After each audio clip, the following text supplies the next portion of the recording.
TRP నుంచి ఒక సామాన్య కార్యకర్త నుంచి ఈవేళ చూస్తే టీడీపీ రాష్ట్ర అధ్యక్షుడిగా వైసీపీ నుంచి తీవ్రమైన విమర్శ. పదవులు మాత్రం ఇస్తున్నారు కానీ అధికార పగ్గాలు మాత్రం.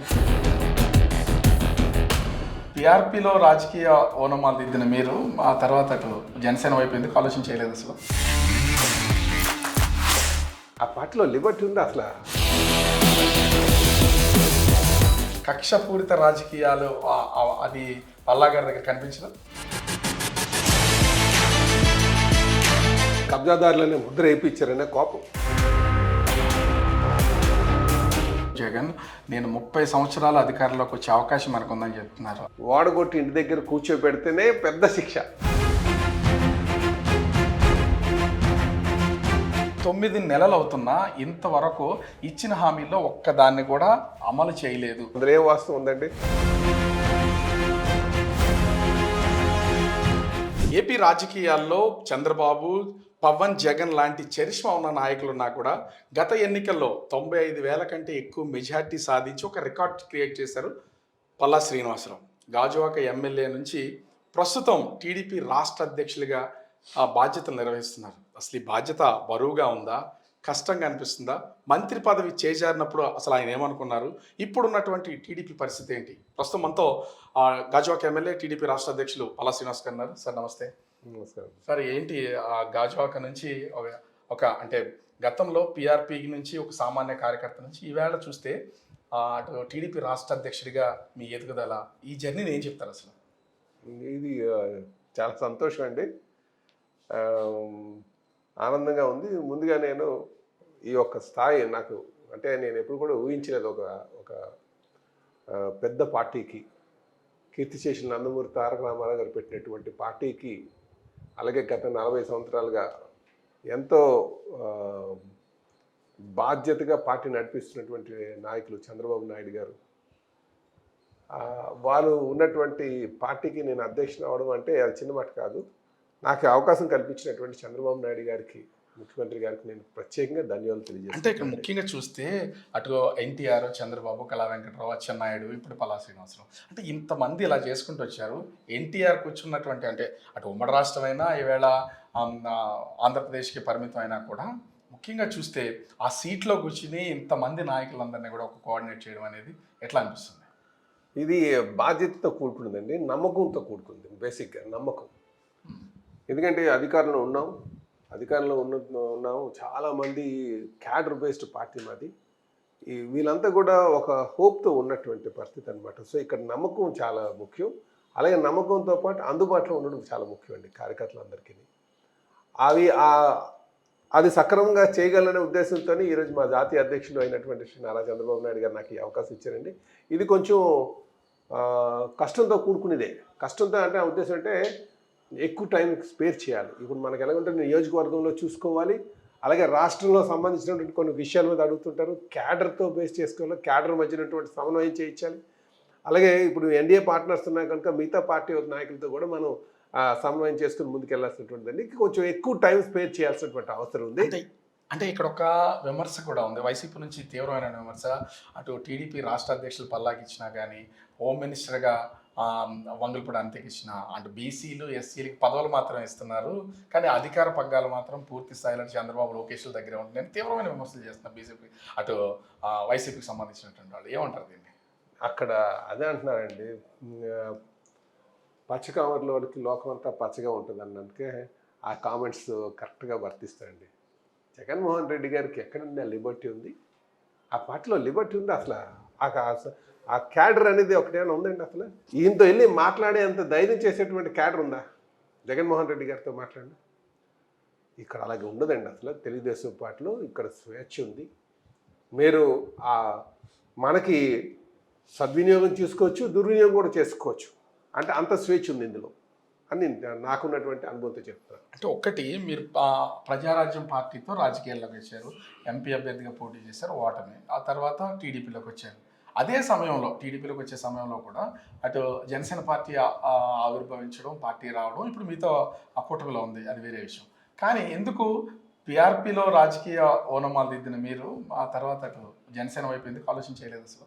మనకి మూలాలన్నీ కూడా తెలుగుదేశంలోనే ఉన్నాయండి. ఫస్ట్ అయితే కొంచెం ఆ రోజు నాకు గాజువాక భూమికి సంబంధించి ఒక దాని మీద కబ్జాదారులనే ముద్ర వేయించారనే కోపం. అది ఇప్పుడు పరిష్కారం అయింది. సో అప్పుడు కూడా అది ఫస్ట్ అందుకో నాకు ఎక్కడున్నా సరే మళ్ళీ నా ఆలోచనలన్నీ కూడా తెలుగుదేశం వైపు ఉండేవండి. ఎందుకంటే ఎన్టీ రామారావు గారు అంటే అభిమానం అది ఉంది, చిరంజీవి గారు అంటే నాకు అభిమానం ఉంది. అలాగే వారు అవకాశం ఇచ్చారు నాకు, ఎంపీగా పోటీ చేసే అవకాశం ఇచ్చారు. అంటే ఎంపీగా పోటీ చేసేంత అవకాశం నాకు ఇచ్చారు అంటే ఏదో ఒక బ్యాక్గ్రౌండో లేకపోతే నాకు క్యాలిబరో అని గుర్తించి ఆ రోజు చిరంజీవి గారు ఇచ్చారండి. అది ఆ అభిమానం నాకు ఉంది ఇప్పటికీ కూడా. 2014 నుంచి 19 మధ్యన అనుభవం ఉన్నటువంటి నాయకత్వం చంద్రబాబు నాయుడు గారిని క్షుణ్ణంగా ఆయనతో ఉండి ఆయన ఒక వర్క్ స్టైల్ చూసాం. నాయకుడు అంటే ఎలా ఉండాలనిపించింది.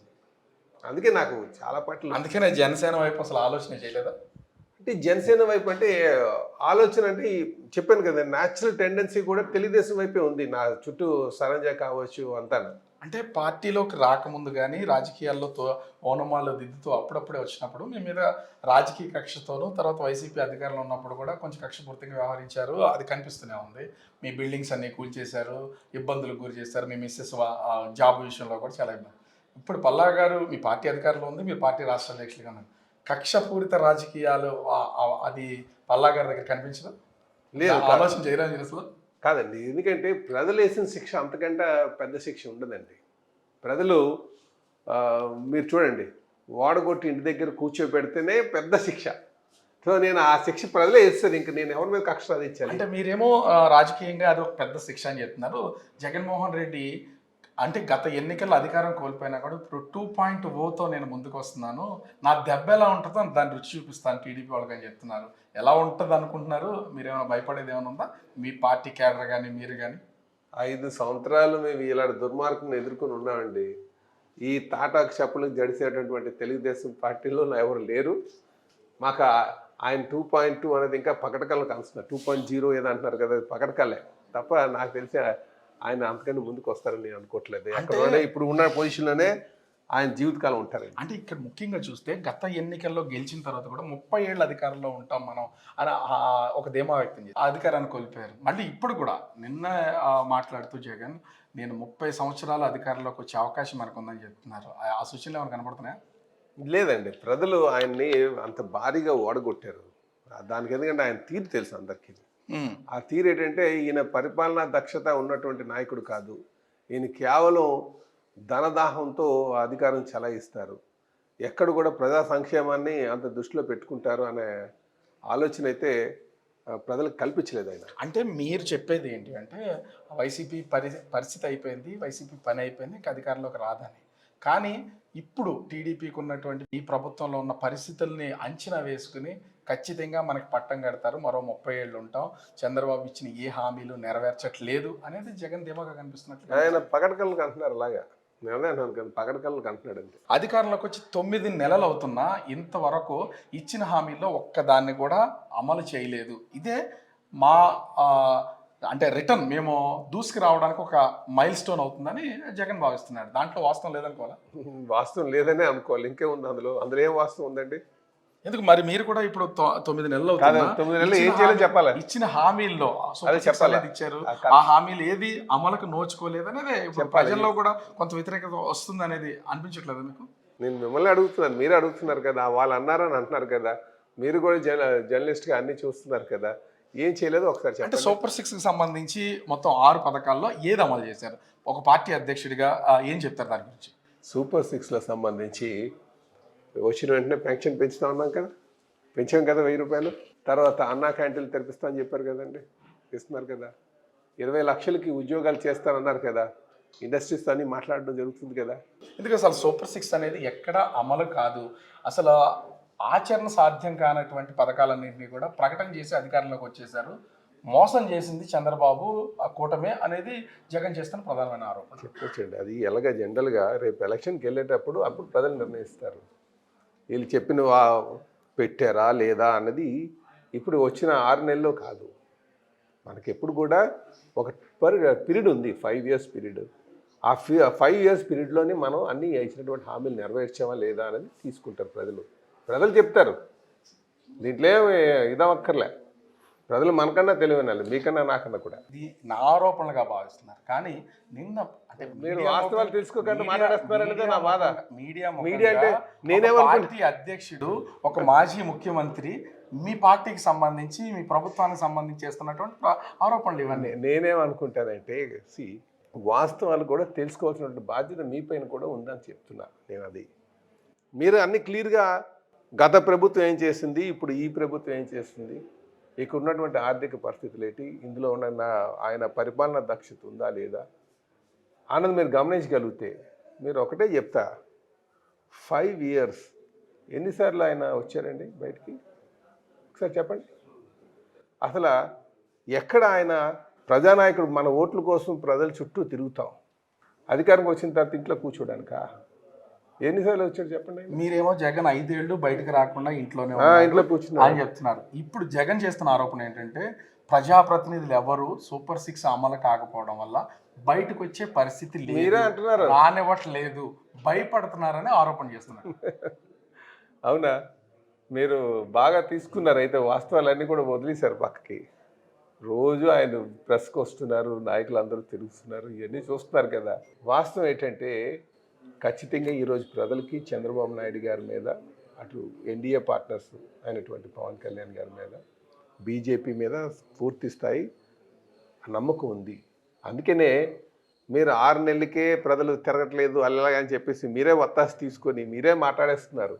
వాస్తవం ఏంటంటే కొంత సమయం పడుతుంది, ఆ సమయం వరకు ఆగాలి. ఈరోజు ఎందుకు రాలేదు? పోలవరం మీరు ఏం చెప్పారు? పోలవరం 27th కంప్లీట్ అవుతుందని చెప్పాం. చంద్రబాబు నాయుడు గారు చెప్పారు కదా, మీరు ఛాలెంజ్ చేస్తారా అప్పుడు కంప్లీట్ చేసి చూపిస్తామని? మీకు ఆ నమ్మకం ఉందా? ఖచ్చితంగా మీరు కాదు కాదు అంటే 27కి పూర్తి చేస్తానని ఆయన అన్నారు సభాముఖంగా. కంప్లీట్ చేస్తాం. జగన్మోహన్ రెడ్డి గారు ఎన్నిసార్లు చెప్పారు తెలుసండి? చెప్పాడు చాలాసార్లు. ఏసార్లు చెప్పారు? మంత్రులు కూడా 3-4 మీరు సార్లు. మీకు తెలుసా లేదండి? తెలుసాను. ఎన్నిసార్లు చెప్పారండి? అదే చాలా సార్లు. ఎక్కడ సభాముఖంగా సభాముఖంగా ఎన్నిసార్లు చెప్పారు? 2-3 సార్లు ఖచ్చితంగా చెప్పారు. అంటే టైం బాండింగ్ మార్చుకుంటూ వచ్చారు. మరి గ్యారెంటీ మరి ఇంకేం కావాలి చెప్పండి. అంటే పోలవరం ప్రాజెక్ట్ ఉంది. నేనేమన్నా మీకు ఒకటే ఛాలెంజ్ చేస్తున్నా. బై 27 చంద్రబాబు నాయుడు గారు చెప్పినటువంటి మాట పోలవరం కంప్లీట్ చేస్తానని, దానికి మీరు ప్రిపేర్ అయ్యి ఉండండి. అది ఒకసారి మనం ఎన్ని తీసుకున్నా సార్ ఖచ్చితంగా పూర్తవుతుంది మీడియా ముఖంగా. సో ఖచ్చితంగా ఆ రోజు ఆ రోజు రండి, మీరు అనుకున్న విధంగానే అప్పుడు అడగండి, అప్పుడు రండి. సో ఇంకోటి అంటే ఇక్కడ చూస్తే మీ పార్టీకి సంబంధించినటువంటి ఎమ్మెల్యేలు అటు మద్యం షాపులకు సంబంధించి బెల్ట్ షాపులు, ఇసుక దందా చేస్తున్నారు. ఇదంతా తీవ్రమైనటువంటి ఆరోపణలు అయితే మూటకట్టుకుంటున్నటువంటి పరిస్థితి ఉంది. ఎందుకంటే ఒక పార్టీ అధ్యక్షుడిగా ప్రభుత్వంలో ఉన్న వాటికంటే ఎమ్మెల్యేలని, పార్టీ నాయకుల్ని సమన్వయం చేయాల్సినటువంటి మీరే బాధ్యత కూడా మీకుంది. కానీ ఇట్లాంటి దాంట్లో ఇన్ని విమర్శలు వస్తున్నప్పుడు ప్రజల నుంచి వ్యతిరేకత రాదనుకుంటున్నారా? కాదు, ఇసుక దందా అన్నారు కదా, రేటు ఎంతకు వస్తుందండి? గత ప్రభుత్వంలో ఎంతకు ఉంది, ఇప్పుడు ఎంత ఉంది చెప్పండి, మీరు చెప్పాలి రేట్. అంటే గత ప్రభుత్వానికి ఇప్పటికీ మీరు తేడా చూపిస్తున్నారా? నేను నాయకుల గురించి నేను అదొకటి గుర్తు, నాయకుల గురించి. ఎందుకంటే బయటికి అంటే ర్యాంపుల్లో నుంచి వచ్చే ఇసుక బయటికి వెళ్తున్నటువంటి దానికి, అమ్మకానికి అంటే ప్రజలకు అందిస్తున్న దానికి సంబంధం లేదు అనేది వస్తున్నటువంటి ఎమ్మెల్యేల మీద. నేను చేస్తున్నది పల్లా శ్రీనివాసరావు గారు లేకపోతే రాష్ట్ర అధ్యక్షుడి మీద కాదు. పబ్లిక్ సాటిస్ఫై అయ్యున్నారు లేదా చెప్పండి. అది ఏ రేటుకి అందుతుంది? జస్ట్ సింపుల్ శాండ్లో సప్లై డిమాండ్, మీరు సప్లై చేయగలిగితే రేట్ డౌన్ అవుతుంది. సప్లై వస్తుంది కనుకనే ఎక్కడైతే సప్లై పెరిగిందో ఇంక అందులో బ్లాక్ మార్కెటింగ్ ఏమి ఉండదు. ఈరోజు అంతా కూడా 650 రూపాయలకే ఇస్తున్నారు. మేము గవర్నమెంట్ ఒక రేట్ ఫిక్స్ చేసింది, డిపోలో 1000 రూపాయలు అమ్మాలని. ఈరోజు సప్లై ఎక్కువైపోయింది కనుక 650 రూపాయలు పడిపోయింది రేటు. సో ఆ సప్లై తక్కువ రేటుకి వస్తుంది, ఇంకా అందులో ఏం బ్లాక్ మార్కెటింగ్ ఉంటుంది. కానీ ప్రజాప్రతినిధులు ఇప్పుడు గత ప్రభుత్వ హయాంలో ముఖ్యంగా చూస్తే మద్యం అనేది అటు గవర్నమెంటే నడిపింది, దాంట్లో చాలా అవినీతి జరిగిందని మీరు ఆరోపణ చేశారు. ఇప్పుడు ఎక్కడ చూసినా బెల్ట్ షాపులు వెలిచాయి, బెల్ట్ షాపుల ద్వారానే మద్యం విచ్చలవిడిగా అమ్మకాలు జరుగుతున్నాయి, దీని వెనక ఎమ్మెల్యేలే ఉన్నారనేది వైసీపీ చేస్తున్న ఆరోపణ. కాదు, బెల్ట్ షాపులు విచ్చలు పెడతాను, ఈ రెండు ఎక్కడి నుంచి నేర్చుకున్నారు నాకు అర్థం కాలేదండి. అసలు అక్కడ మీరు అన్న బెల్ట్ షాపులు అంటారు కదా, బెల్ట్ షాపులు ఎక్కడున్నాయి? మీరు ఎట్లా క్వశ్చన్ చేస్తున్నారంటే ప్రతిదీ నేను వత్తాసు పలుకుతున్నా అనుకుంటున్నారు, కానీ వైసీపీ చేస్తున్న ఖచ్చితంగా మీరు వాటిని డిఫెండ్ చేయాల్సిన పరిస్థితి అయితే ఉంది. కాదండి నేను అన్నది ఏంటంటే ఇవి అన్ని నిరాధారమైనటువంటి మాటలు కరెక్ట్ కాదంటున్నా. గడిచినటువంటి 9 నెలల్లో జగన్ మీరు భయపెట్టారా? జగన్ మీకు భయపడుతున్నారా? ఎందుకంటే 16 నెలల్లో నన్ను జైల్లో పెట్టారు. నన్ను చూసి తెలుసుకోండి కార్యకర్తలు ఎవరో భయపడాల్సిన పని లేదు అని ఇప్పుడు జగన్, ఎందుకంటే వరుసగా సోషల్ మీడియా వింగానో లేకపోతే ఇంతకుముందు మీ మీద విమర్శలు చేసినటువంటి వాళ్ళ మీద కేసులు పెట్టి జైల్లో పెడుతున్నారు. జగన్ వాళ్ళకి చెప్తూ నేనే 16 నెలలు జైల్లో ఉన్నాను, వీళ్ళందరూ కొట్టు చేశారు, మీరు ఎవరో భయపడద్దని. మీరు జగన్ ఇప్పుడు భయపెడుతున్నారా? జగన్ ఏం భయపడక్కర్లేదండి. వాళ్ళ తప్పులతో ఆయనే భయపడతాడు. చేసుకున్న తప్పులన్నీ మెడకు చుట్టుకుంటాయండి. చేసిన పాపాలు ఊరికే పోవు. ఆయన చేసిన మద్యం దందా కావచ్చు, ఇసుక దందా కావచ్చు, మైనింగ్ దందా కావచ్చు, ఇవన్నీ ఆయన మెడకు చుట్టుకుంటాయి. అంతకంటే ఇంకేముంటాయి? చేసిన పాపాలు ఊరికే పోతాయా? అంతే. సో దాని చూసి భయపడుతున్నాడు అంతే. జగన్ విషయాన్ని పక్కన పెడదాం. అసలు కూటమికి సంబంధించి అసలు ఉత్తరాంధ్ర అభివృద్ధికి కూటమి ప్రభుత్వం నుంచి ఏ విధమైనటువంటి ప్లానింగ్ ఉంది ఆ డెవలప్మెంట్కి సంబంధించి? ముమ్మాటికేనండి. ఇండస్ట్రియల్ ఇప్పుడు ఏదంటే కాలానికి అనుగుణంగా నిర్ణయాలు తీసుకోవాలండి. ఇప్పుడు అందుకనే పోలవరం ఒక మంచి ప్రాజెక్టు. దానివల్ల ఏమవుతుందంటే సుమారు 30 లక్షల ఎకరాల ఆయకట్టు వస్తుంది. వాటర్ అవైలబిలిటీ ఏం చేస్తుందంటే అది చాలా ఆపర్చునిటీ క్రియేట్ చేస్తుంది వాటర్ అవైలబిలిటీ. అందుకే నీరు అటు అగ్రికల్చర్ డెవలప్మెంట్ చేయడానికి ఆస్కారం ఉంటుంది, ఇండస్ట్రియల్ డెవలప్మెంట్కి ఆస్కారం ఉంటుంది. కనుక వాటర్ రిసోర్సెస్ని ప్రాపర్గా యూటిలైజ్ చేసుకోవాలనేది ఒక ఆలోచన చాలా ఇంపార్టెంట్. అందుకే దానికి ప్రధానంగా పోలవరం కంప్లీట్ చేయాలనుకుంటున్నారు. అలాగే ఇండస్ట్రియల్ డెవలప్మెంట్ కూడా. ఇండస్ట్రియల్ డెవలప్మెంట్ అందుకని ఈరోజు ఆయన డావోస్ వెళ్ళడం కానీ, అలాగే ఐటీని ప్రోత్సహించడం కానీ, లోకేష్ బాబు వెళ్ళి ఐటీకి చేయడం కానీ. సో ఇండస్ట్రియల్ డెవలప్మెంట్ ద్వారా రాష్ట్రాన్ని అంటే జీడిపి 15% వస్తాయి. మనకి ఉన్నటువంటి అప్పులు కొంచెం తీరడానికి ఆస్కారం ఉంటుంది. అంటే మీరే దావోస్ పర్యటన గురించి చెప్తారు. దావోస్ పర్యటనకు సంబంధించి కూడా తీవ్రమైన విమర్శలు. తెలంగాణ రాష్ట్రంలో దాదాపుగా 1,70,000 కోట్ల పైనే పెట్టుబడుల్ని ఒక ఎస్టిమేట్తో వచ్చారు. కానీ దావోస్ వెళ్ళిన నారా లోకేష్ కానీ చంద్రబాబు కానీ టీము ₹1 కూడా తీసుకురాలేదు అనేది వైసీపీ చేస్తున్న విమర్శ. ఏమంటారు అసలు? రేపు ఇండస్ట్రీ 1 year తర్వాత మనకు తెలుస్తుంది కదా ఏ ఇండస్ట్రీస్ లాంచ్ చేయాలని. మీకు వెబ్సైట్లో ఉంటాయి కదా ఎవరితో మాట్లాడారు. ఇప్పుడు ఏమన్నా గూగుల్ డేటా సెంటర్ అంటున్నాం. గూగుల్ డేటా సెంటర్ కోసం అడగండి ఏదో దాని సంగతి ఎవరికైనా విమర్శ చేసేవారికి. Google data centre is biggest data centre వస్తుంది. రేపు కేబులింగ్ వేస్తున్నారు సింగపూర్కి. సో అది వస్తే చాలా బాగుంటుంది. కేబులింగ్ వస్తే మనకు డేటా సెంటర్స్ బాగా డెవలప్ అవుతాయి. ఇలాగే ఎక్సెంచర్ అయ్యింది, టీసీఎస్ వస్తుంది, ఇన్ఫోసిస్. అంటే తపన అనేది నాయకత్వంలో కనిపిస్తుంది. అది మనం గమనించాలి. ఆ అనుక్షణం ఏదో ఒకటి తీసుకొచ్చి రాష్ట్రాన్ని అభివృద్ధి చేద్దామని ఆ తపన కనిపిస్తుంది. ఈరోజు స్టీల్ ప్లాంట్ పరిరక్షించారుగా. స్టీల్ ప్లాంట్ పరిరక్షించలేదా? లేకపోతే ఎన్టీపీసీ గ్రీన్ ఎనర్జీ తేలేదా? ఇప్పుడు ఎన్టీపీసీ గ్రీన్ ఎనర్జీకి సంబంధించి ఇంచుమించుగా అంటే ప్రధాని రావడం 2 లక్షల కోట్ల పెట్టుబడులు అయితే వచ్చినటువంటిది ఇక్కడ స్పష్టంగా అనిపిస్తుంది. కానీ అదంతా మా ప్రభుత్వ హయాంలో మేము చేసి అనుకోవచ్చు. దానికే ఉందండి చెప్తున్నారు. టీడీపీ చేసింది ఏమీ లేదనేది వైసీపీ చేస్తున్నటువంటి ప్రధానమైనటువంటి ఆరోపణ. ఇక లాంచింగ్ ఇవన్నీ నాకు వచ్చినాయి నీకు వచ్చినాయి కాదు సార్. లీడర్షిప్కి ఆ ప్రోయాక్టివ్నెస్ ఉండాలి. వెళ్ళి తీసుకురావాలి. తీసుకొచ్చి లాంచ్ చేశారు లేదా ఆ కబుర్లు చెప్పమనండి. ఈరోజు చంద్రబాబు నాయుడు గారు ఉన్నారు కనుక ఆయన రాష్ట్రాన్ని అభివృద్ధి చేయాలనుకున్నారు కనుకనే వెళ్ళి తీసుకొచ్చి ఈరోజు లాంచ్ చేశారు. అంతకంటే కావాల్సిందే ఉంది. మా టైంలో అనుకుని కూర్చుంటే ఎక్కడ అవుతుంది? అయిందా లేదన్నది కానీ. అంటే ఇక్కడ చూస్తే అంటే స్టీల్ ప్లాంట్కి సంబంధించి కూటమిలో అటు పవన్ కళ్యాణ్ కానీ చంద్రబాబు అదేవిధంగా బీజేపీ నాయకులు మంత్రులు అందరూ కష్టపడి మేము స్టీల్ ప్లాంట్ ప్రైవేటీకరణ ఆపాము, 11,500 కోట్లు తెచ్చామని చెప్తున్నారు. ఇది ఇట్లానే ఉంటుందా లేకపోతే అప్పులన్నీ క్లియర్ చేసి? ఎందుకంటే ఇప్పటికీ కూడా కార్మికులు దీన్ని అంగీకరించట్లా. ఏ విధంగానో అంటే వీటిని అప్పులు తీరుస్తారు, మళ్ళీ కొత్త అప్పు అవుతుంది తప్ప మాకు చేసిన మేలేమి లేదంటున్నారు. మీరు స్పష్టంగా హామీ ఇవ్వగలరా? అంటే మీ నియోజకవర్గంలో ఉంది కాబట్టి స్టీల్ ప్లాంట్ ఎప్పటికీ ప్రైవేటీకరణ కాదు, ఇది ప్రభుత్వంలోనే నడుస్తుందని. 15,000 కోట్లు తీసుకొచ్చి పెట్టిన తర్వాత ప్రైవేటైజేషన్ అవదా అని కూర్చున్నారు. ఇంకా 15,000 crores. కానీ ఇప్పటికీ ఇప్పటికీ కాదండి. కార్మికులు చేస్తున్నటువంటి నేను మళ్ళీ మీకు అదే చెప్తున్నా. కార్మికులు చేస్తున్నటువంటి నాయకులు కాదు, కార్మికులు చేస్తున్న దాంట్లో ఇప్పటికే బ్యాంకులకి 40,000 కోట్ల అప్పు ఉంది. ఆ 40,000 కోట్లకి బ్యాంకుల్లో ఈ వచ్చిన డబ్బులు వాళ్ళకి కట్టి తిరిగి మళ్ళీ అప్పు తీసుకోవాలి 2% ఇంట్రెస్ట్ అనేది చేస్తున్న విమర్శ. 35,000 crores. మీరు అందుకే ఒకసారి రిలయన్స్కి ఎంత అప్పు ఉందో తెలుసండి, టాటాకి ఎంత అప్పు ఉందో తెలుసండి. బిజినెస్లన్నీ కూడా ఇంట్లో డబ్బులు తెచ్చి పెట్టరు, బ్యాంకుల నుంచే తీసుకొచ్చి పెడతారు. బిజినెస్ డెవలప్ చేయాలి, దాని నుంచి అప్పులు తీర్చాలి. అది మీరు ఏమన్నారంటే రేపటి కోసం చెప్పమంటున్నారు. ఈరోజు ఇచ్చినటువంటి అన్నీ వదిలేశారు. 15,000 crores ఒక స్టేట్ పబ్లిక్ ఎక్స్చెక్కర్ నుంచి డబ్బులు తీసుకొచ్చి పెట్టారు. ఆ బాధ్యత కార్మికుల పైన యాజమాన్యం పైన ఉంది. రేపు ఆర్సిలర్ మెట్లు అక్కడికి వస్తుంది. ఆక్సిలోమీటర్ వస్తుంది కదా, దానికి మైనస్ ఉన్న ఏంటండి ఏమన్నా కాదు. ఇవన్నీ ఏంటంటే ఆ సమన్వయం చేసుకోవాలి. కొంచెం లాభాల్లో నష్టాల్లోకి వెళ్తున్నప్పుడు, లాభాల్లో ఉన్నప్పుడు బాగానే ఉంటుంది, నష్టాల్లో ఉన్నప్పుడు కొంత సపోర్ట్ ఇవ్వాలి. ఇప్పుడు 2 మార్లు ఇచ్చారు, మీరు అది అన్నీ మర్చిపోయారు. మీరు ఉన్నది ఏదంటే మీరు 98లో ఏ పరిస్థితిలో ఉంది స్టీల్ ప్లాంట్ చరిత్ర ఏంటి, 98లో ఎవరు కాపాడారు, ఈరోజు ఎవరు కాపాడారు, ఇవన్నీ మీరు తీసుకోవట్లేదు. మీరు తీసుకుంది ఏంటంటే you are just spreading negative feeds. మీరు కనుకోవాల్సిన 15,000 కోట్లు వచ్చిందంటే దాన్ని వదిలేసి ఇది కాపాడతారా, కాపాడలేరా, ప్రైవేట్ అవదా, what is this all this? కానీ అప్పుడు ఈరోజు మాత్రమే కాదు కనపడుతున్నాయి. మీరు మళ్ళీ పొరపడుతున్నారు సార్. మీరు చేస్తుంది అదే అంటున్నాను.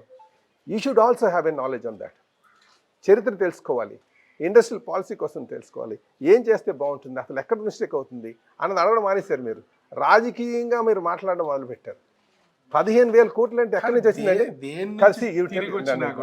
తిరిగి వచ్చి రాజకీయమే దేనికైనా లింక్ అవుతుంది. కాదండి, పరిశ్రమలు వాస్తవం కానీ, కాదు. ఉద్యోగాలు అన్నింటిలో రాజకీయాలు కాదు, అన్నింటిలో రాజకీయాలు కాదు. మీరు పొరపాటు పడుతున్నారు. కానీ పాలసీ డెసిషన్స్ అనేది రాజకీయ నాయకుల చేతుల్లోనే ఉన్నాయి కదా. పాలసీ డెసిషన్స్ ప్రైవేట్ వాళ్ళకి సేమ్ వర్తిస్తుంది, వీళ్ళకి సేమ్ అవుతుంది. ఇండస్ట్రియల్ పాలసీ అంటాం, ఒకరికి వ్యత్యాసం ఇంకొకరికి వేరేగా ఉండదు, అందరికీ ఒకలాగే ఉంటుంది. It's a competitive field. మీరు అన్నా చెప్పండి, రాజకీయ నాయకులు ఏమైనా వ్యాపారాలు చేస్తారా? ఖచ్చితంగా చేస్తారు. ఎక్కడ? ఎందుకు చాలా మంది రాజకీయ నాయకులకి ఎన్నో వ్యాపారాలు ఉన్నాయి. ఉత్తరాంధ్ర నుంచి రాయలసీమ దాకా ఉన్నటువంటి రాజకీయము వ్యాపారం రెండు టూ డిఫరెంట్. మీరు అది గమనించాలి. ఖచ్చితంగా ప్రతి ఎవరో రాజకీయ వ్యాపారస్తుడు నాయకుడు వ్యాపారం చేస్తారు. వ్యాపారస్తుడు వచ్చి రాజకీయంలో చేస్తారు, అది కాదు నేను అంతే. రాజకీయం వేరు, వ్యాపారం వేరు. Political leaders don't do business. So మీరు మీరు రాజకీయ పాలసీ అన్నారు కదా, పాలసీ కోసం డెసిషన్స్ తీసుకుంటారు. నేను ఒకటే చెప్తాను, బాగుండండి. స్టీల్ ప్లాంట్ని మీరు ఒక మాట చెప్పాలి దీని ముఖ్యంగా. 98లో ఎవరు కాపాడారు, ఇప్పుడు ఎవరు కాపాడారు? మీకు ఒకటి తెలుసా అండి, ఎన్డీఏ ప్రభుత్వం అధికారం వచ్చే ముందు దాని కెపాసిటీ ఎంత తెలుసండి స్టీల్ ప్లాంట్? 5 సంవత్సరాల నుంచి జగన్మోహన్ రెడ్డి గారు ఏమైనా మాట్లాడారా? ఏ కెపాసిటీలో రానిందో మీకు ఐడియా ఉందా? అసలు ఎందుకు తెలియదు, ఎందుకు సపోర్ట్ చేయలేదు? ఒకసారి చెప్పండి. కూటమి నాయకులకు సంబంధించి ముఖ్యంగా ఇక్కడ ఒక విమర్శ అయితే నడుస్తుంది. అంటే కూటమి మధ్యన చాలా డిస్టర్బెన్సెస్ ఉన్నాయి, కూటమి నాయకుల మధ్యన ఎట్లాంటి సమన్వయం లేదు అనేది వైసీపీ ఒక విమర్శ చేస్తుంది. ఈ వైసీపీ విమర్శ లేకపోతే వైసీపీ చేస్తున్నటువంటి ఒక గేమ్ ప్లానా, ఏమనుకోవాలి? జనరల్గా ఏదో విధంగా ఒక నలుగురు కలిసి ప్రయాణం చేస్తుంటే దాన్ని విరగొట్టడానికి ట్రై చేస్తుంటారు కదా, అలాంటివన్నీ సహజం, దాన్ని పెద్దగా తీసుకోక్కర్లేదు. అల్టిమేట్గా అన్నీ బాగానే ఉన్నాయి. ఎక్కడైనా చిన్న చిన్న సమస్యలు లేకపోతే అది జీవితం ఎందుకు అవుతుంది? నెల రోజుల నుంచి నారా లోకేష్ డిప్యూటీ సీఎం అనేది ఒక తెర మీదకి వచ్చి విస్తృతమైన ప్రచారం జరిగింది. ఆయన పార్టీకి అన్ని కూడా డివిజన్, పార్టీలో డివిజన్స్ తేడానికి, అంటే ముఖ్యంగా కొనసాగుతూనే ఉన్నాడు ఆయన. ఇవన్నీ డివిజన్స్ తేడానికి ఏం చెప్తారు అసలు? పార్టీకి ఒక నియమావళి ఉంటుంది, అవి నిర్ణయించారు. ఎవరి మటుకాలు నిర్ణయించారు, ఈయన డిప్యూటీ సీఎం ఆయన సీఎం అని చెప్పి. ప్లేన్ రేస్ అవుతాయి కదా, ప్లేన్ రేస్లో కదా ఎంచుకుంటారు, అంతేనా? ఆ నిర్ణయాలు అనేది అక్కడే జరుగుతుంది అంటారా? అంటే చంద్రబాబు చెప్పిన తర్వాత కొంతమంది దీని మీద కామెంట్ చేయకపోయినా పార్టీని ఓ పక్కన అధికారాన్ని ఏ విధంగా చేయగలరు అనేది. పార్టీని ఇప్పుడు నడిపించడానికే కదా నన్ను పెట్టారు, వాళ్ళు ప్రభుత్వాన్ని నడిపించడానికే కదా మా జాతీయ అధ్యక్షుడు గారు ముఖ్యమంత్రిగా ఉన్నారు, మంత్రిగా మా ప్రధాన కార్యదర్శి ఉన్నారు, ఎన్డీఏ పార్ట్నర్స్ ఉన్నారు. అది పార్టీ రన్నింగ్, అది ప్రభుత్వాన్ని పనిచేయించడం, పార్టీ రన్ చేయడం ప్రెసిడెంట్ చూసుకుంటారు. సో స్టేట్ రాజకీయాలు పక్కన పెడితే ఉత్తరాంధ్రకు ఒకసారి అర్థం. అసలు విజయసాయి రెడ్డికి సంబంధించి రాజీనామా చేసిన తర్వాత, అంతకుముందు మీరు ప్రతిపక్షంలో ఉన్నప్పుడు విజయసాయి రెడ్డి విపరీతమైనటువంటి భూదందాలు చేశారు అని ఎన్నో విమర్శలు చేశారు. ఇప్పుడు విజయసాయి రెడ్డిని వదిలేసినట్టని మీ ప్రభుత్వం పూర్తిగా? వదిలేడే ఉండదండి, పాపాలు ఎక్కడికి పోవు. ఎన్ని జన్మలు ఎత్తున పాపాలు ఉంటాయి, పాపాలకు శిక్షలు అనుభవించాల్సిందే, పాపాలకు శిక్షలు అనుభవించాల్సిందే. ఖచ్చితంగా విజయసాయి రెడ్డికి ఆ శిక్ష ఆ టీడీపీ వేస్తుంది అనుకోవచ్చా? ఎందుకంటే కూటమిలో టీడీపీ న్యాయధర్మాలు వేస్తాయి. ఎందుకంటే ఎప్పటి నుంచో జగన్కి సంబంధించిన కేసుల్లో ఏటూగా ఉన్నటువంటి వ్యక్తి కూడా ఇప్పటివరకు ఏ విధంగా శిక్ష పడలేదు. కనీసం విశాఖకి సంబంధించిన ఎన్నో భూదందాలు ఉన్నాయి, వాటికి భూ దోపిడీలు ఉన్నాయి, అక్రమాలు చేశారని విమర్శ చేసిన మీరే ఇప్పుడు ఏ విధమైన కేసులకి ముందుకు వెళ్ళండి? ఎందుకు లేదు అంత అన్ని వస్తాయి, సమయం చెప్తాది. ఏం సార్ అసలు రిషికొండ ప్యాలెస్ ని అలా వదిలేస్తారా? దాన్ని ఏమి పట్టుకునేది ఏం లేదు. అసలు అంటే 500 కోట్ల రూపాయల వాల్యూ అయినటువంటి దాన్ని ఏ విధంగా స్ట్రీమ్ లైన్ చేయడం? అదే కదా, ఎవరికి కూడా కావాలి, అది ఏ విధంగా స్ట్రీమ్ చేయాలన్నదే ప్రజల యొక్క ఆలోచనతోనే వెళ్ళాలని అనుకుంటున్నాం. ఖచ్చితంగా వస్తుంది, దానికి కూడా మంచి సెంటర్ పబ్లిక్ అంటే దాని సర్వీసెస్ ను వాడుకునేటట్టుగా చేద్దామండి. ఇన్ని విమర్శలు ఇటన్నింటినీ ఎదుర్కొన్నటువంటి టీడీపీలోకి ముఖ్యంగా పల్లా శ్రీనివాసరావు గెలిచిన వెంటనే రాష్ట్ర అధ్యక్షుడిగా వచ్చాడు.